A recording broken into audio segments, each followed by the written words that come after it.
So my presentation today comes from a conversation, and I guess it's a real life conversations, but conversations like I think other people do that I've had in my head about all manner of things. And in this conversation, I was really interested in engaging with Alick Tipoti, who some people may know, whose work, I suppose, exploded onto the Australian art scene in the early 90s. And the title for my presentation comes from the conversation that I had with Alick about him visiting masks, turtle shell masks, in the British Museum. But I want to say just a little bit about Alick, who trained in printmaking, and you may have seen, I don't know if my next slide is, I'll go to this one. And you may have seen some of his work. I've put up here one of his more recent pieces. An 8 metre, I think it's just over 8 metres long, an 8 metre long piece that was entered into the Sydney Biennale in 2012. And in it, and the piece, and what I think I've put it up there, it's just, this is about a 2 metre segment of that 8 metre piece that shows that you can see the men blowing into a boo shell. So the 4 young men who blow the boo shell, each shell represents the main winds that move through the Torres Strait. The winds of what he talks about as Zenad Cairns, or Torres Strait. Nagai, the northeast wind, Sagera, the southeast wind, Zegey, the southwest, and Cookie, the northwest. The 4 winds, he says, are the forefathers of the many winds that can be identified through the Torres Strait Islands. For example, he says, within Cookie, there's at least 5 other winds that exist. Each wind connects with ancient knowledge of the weather patterns, the sea currents, and the spiritual journeys. Importantly, it's the winds that connect the people with the land, the sea, and the sky. And knowing these winds becomes really significant. Not knowing the winds can mean death if you don't know why you shouldn't be in a particular place at a particular time, and you're able to read the clouds. And if you're not able to read the clouds that tell you what's about to happen. So these kinds of, they're like epic cultural works that I think Alick represents. And almost without exception, his works are evocative, visual expressions of Islander histories. Histories which are multidimensional and encrusted with cultural meanings that Alick recognises as both enduring and also able to be accessed by people today, by Islanders today, and able to be understood.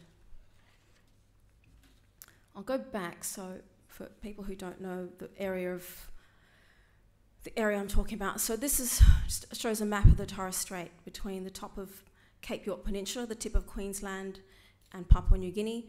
And I've circled Mabiog and Badu.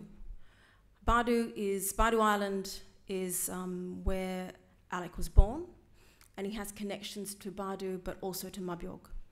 And hopefully it'll become significant why I've put that up, or circle those 2 islands.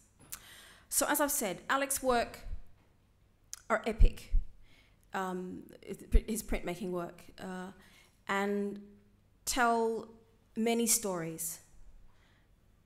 And they are cultural stories, often of mythical time and of mythical beings, whose powers moved almost seamlessly between land and sea, between people and animal. Everything an Islander is comes from where they are. So much that's been said this morning from Debbie Bird-Rose resonates, from Western Australia resonates, from Lumepa, from Samoa, resonates. And about being, you know, things happening or being done by the right people in the right place at the right time is one of the things to think about in terms of thinking about what's the right way to go about doing this.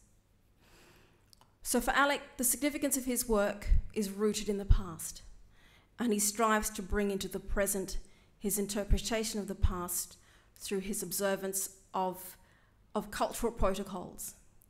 And I think one of the things with protocols is that it's not one of the words that I like, because it means that there's some rules that we need to follow here about this.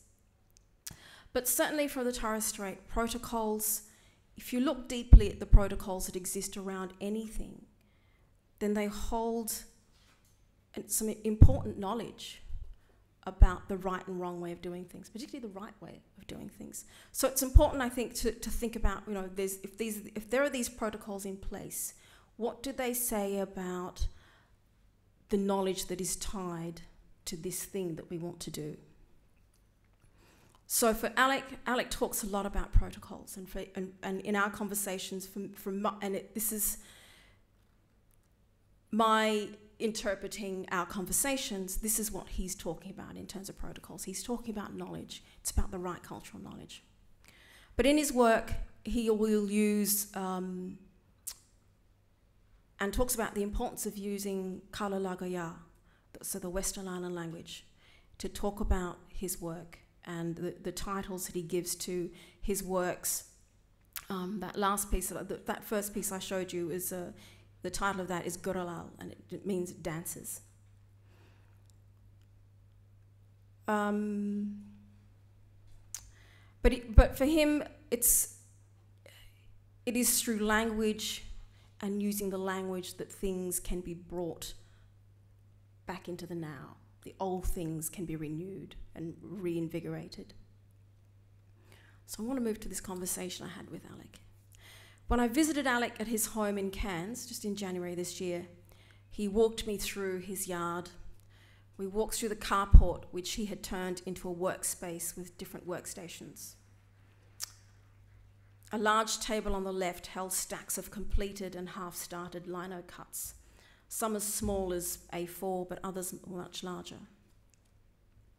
To the right hung a 3D dugong, between 1.5 to 2 meters long, but it was made from ghost nets. Those nets that are discarded remnants from fishing boats that are left to drift in the ocean, entangling and killing marine life. And across northern Australia, they're driven ashore by shifting tides and ocean currents. They wash up on the reef and the shores of Torres Strait Islands and along the northern coastline. And they've been picked up and are turned into artworks. And you'll see, I know for people who were at the Australian Museum yesterday, there are some beautiful, huge ghost net animals in the menagerie exhibition that were made on Darnley Island on the Torres Strait. But anyway, back to Alick's house. Behind his house, in the left corner of the backyard, stands a large shed. It's open on 2 sides.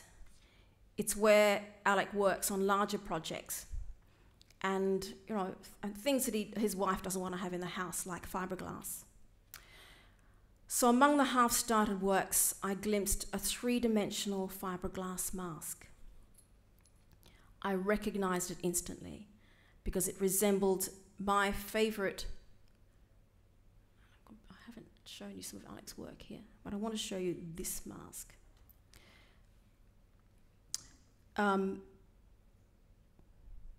So this is I recognized instantly. It resembled my favorite turtle shell mask. Collected from Mabiog by a London Missionary Society missionary in the mid-1880s. I became so excited and fleetingly imagined that Alick and I had some kind of psychic connection. But this mask is a favourite of many people who look at, and when you look at some of these masks, you'll see why. Where I had chosen to write about the mask and look for its possible maker, which is one of the things I've been trying to do, Alick had chosen to replicate its form in fiberglass. And I don't have a photograph of Alick's fiberglass mask. It's a shovel-nosed ray. What's on top there is a shovel-nosed ray. Let's show that a little bit. So this is the mask that was collected by that was acquired by the British Museum in 1886. What I saw at Alick's place was a view from the back of just that top part of the mask. Yeah. And it was still that kind of resin fiberglass colour. He hadn't stained it. And I said to him, do you think I could photograph it? And he said, yes, when you come back. He said, I don't like to photograph things until they're stained. Yeah. So hopefully I'll get back there soon to photograph the mask. But one of the things that kind of half amused me, and he had a chuckle about it as well, because we had talked about this mask. He said, it's just sitting there now. I can't really do anything because my tools are broken. I need to get this stuff fixed. But he said, when I think about what our ancestors had to make these things, he said, I realise that the work that I do is so much less than what people used to do with much less. So the failure of the vital electrical tool meant its making was on hold, and it sat in its support, incomplete, yet to me completely stunning. When we talked more about the work, he said it would be entered into a national art competition. And he had also sent a sketch of the work to the British Museum. And I like this kind of the pragmatism of Alick. And he said, I wanted to see if they were interested in buying the piece. He said, the 21st century brother of the mask they had acquired in 1886. And through careful staining and texturing, it will look and feel like turtle shell. So in thinking about my conversation with Alick, I started to think about how engaging with this material, and I've got another mask here that is also in the British Museum, that for both of us, engaging with these kinds of materials is really, it's requisite for the work that we do. But we come from such different places, in many ways. Although we're both islanders, I'm from the eastern Torres Strait, Alick's from the west. He's an artist, I'm a struggling PhD student, a man, a woman, but our experiences and responses to meeting the masks in the British Museum were very different. Yeah. 5 minutes, wow. So here I go to, I was thinking the research question that Anna was asked. So for me, in terms of doing research on this mask, a formal request was emailed by my supervisor to relevant curators. On arriving at the storage site, I was signed in by an assistant curator. This is in London. I entered the research room with a central table, and the tables surrounding the edge of the room held boxes containing, and I had asked for anything made of turtle shell that had been collected from the Torres Strait. So, with my white cotton gloves on, a la Michael Jackson, measuring tape, pencil, notepad and camera, I then spent 3 days measuring, sketching, describing and photographing every single item. I was anal. From turtle shell hooks, tiny turtle shell hooks, to needles, to elongated masks and large human animal masks. So I think would probably use the word clinical to describe my engagement. But outside the museum's process, I had done 3 other things, as islanders say, that I hoped would make the road straight, as islanders say. So before leaving Australia, I had sought and been granted permission from a key Mabyog, so Western Torres Strait man, to view and photograph the Mabyog Island masks. Secondly, on arriving at the stores, I had told the assistant curator that she should let me know if any of the objects that she'd put out had human material in them, because that would change the way, or indeed if I looked at them at all. And before I handled the masks, I quietly introduced myself to each of them. So there were some protocols that I put in place for myself. So those 3 days, there were lots of turtle shell things, but I recorded 21 turtle shell masks the smallest about the size of the face of an 8-year-old child, the largest a 3-dimensional crocodile that measured over 2 meters long. It was like 213 centimeters long. 6 of the masks had been collected from Waiben Island in the Western Torres Strait, 3 from the Eastern Islands, 4 from the Central Islands, and 7 had no origin details. So, what was it like for Alick? About his own venture into mask making, Alick said he had waited 10 years before he started working on masks, and he chose to work particularly in fiberglass. Largely for commercial reasons. He said, I can't sell turtle shell. I'm an artist as it is, a struggling artist. Why would I make something in turtle shell that I can't sell? I need to feed my family. 2 minutes. So, when Alick got to London, he put on his suit, he said. I brought a suit especially. I had to show respect for when I was going to meet these masks.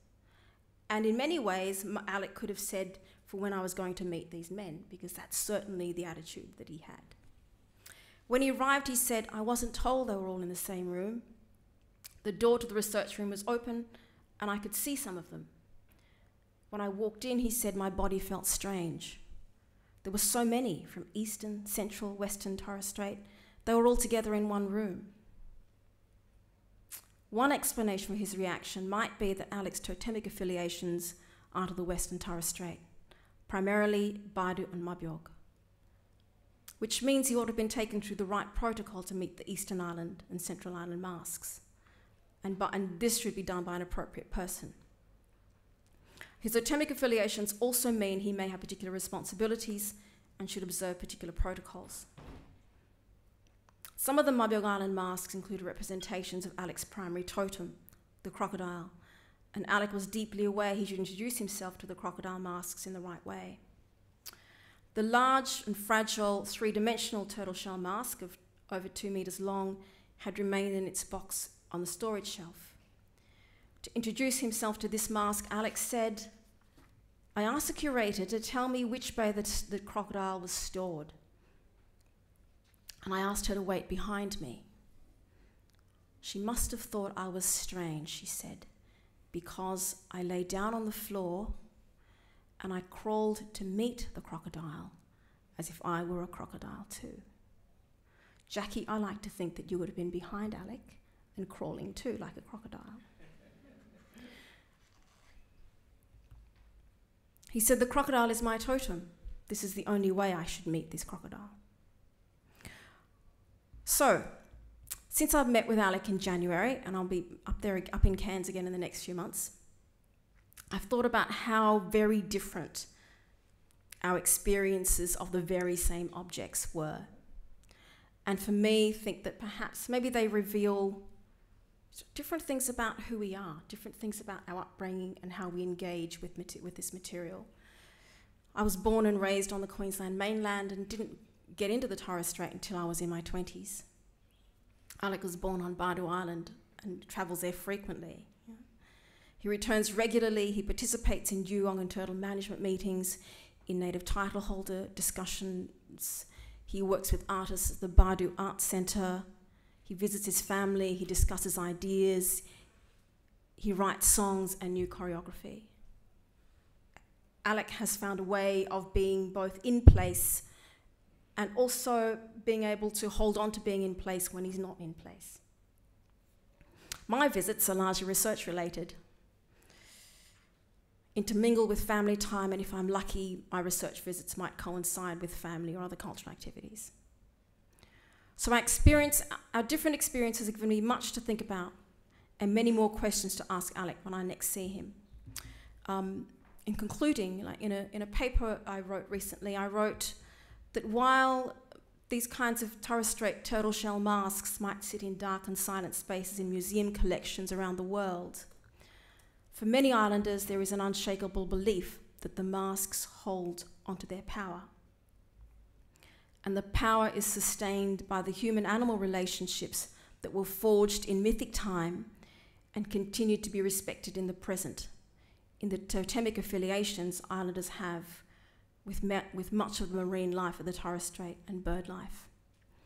I think Alick's response to meeting the BM masks and his subsequent actions clearly demonstrate his belief in the power they hold. And indeed, he said in 2011 that he makes masks, but they're not as powerful as the ones in the museums. Because, he says, those masks were handled, or they were made by our ancestors, and they were performed in. His engagement with the masks for inspiration has also compelled him to compose chants and songs and dances, so that the masks that Alick make, some of them at least, can be performed in, and they're not always still and silent. And it perhaps Alick might inspire others, other islanders in particular, to engage with our ancestral materials in ways that help to bring them back to life. Thanks.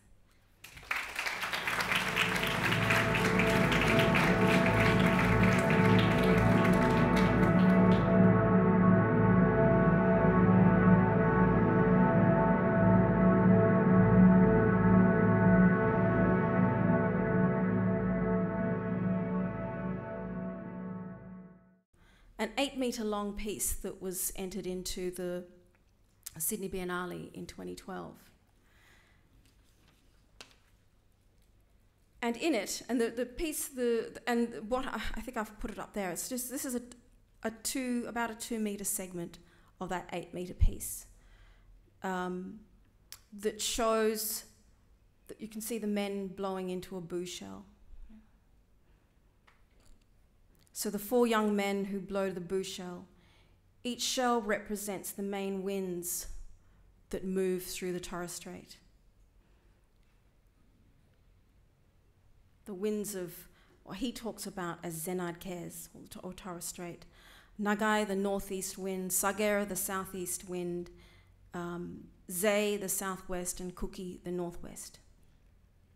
The 4 winds, he says, are the forefathers of the many winds that can be identified through the Torres Strait Islands. For example, he says, within Kuki, there's at least 5 other winds that exist. Each wind connects with ancient knowledge of the weather patterns, the sea currents, and the spiritual journeys. Importantly, it's the winds that connect the people with the land, the sea, and the sky. And knowing these winds becomes really significant. Not knowing the winds can mean death if you don't know why you shouldn't be in a particular place at a particular time, and you're able to read the clouds. And if you're not able to read the clouds that tell you what's about to happen. So these kinds of, they're like epic cultural works that I think Alick represents. And almost without exception, his works are evocative, visual expressions of Islander histories. Histories which are multidimensional and encrusted with cultural meanings that Alick recognises as both enduring and also able to be accessed by people today, by Islanders today, and able to be understood. I'll go back, so for people who don't know the area of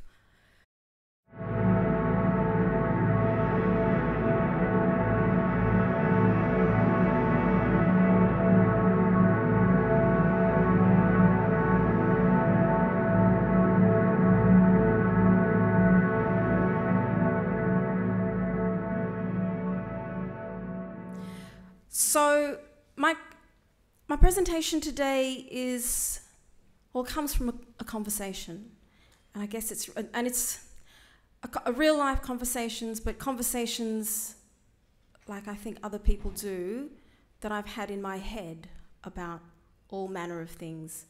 And in this conversation, I was really interested in engaging with Alick Tipoti, who some people may know, whose work, I suppose, exploded onto the Australian art scene in the early 90s.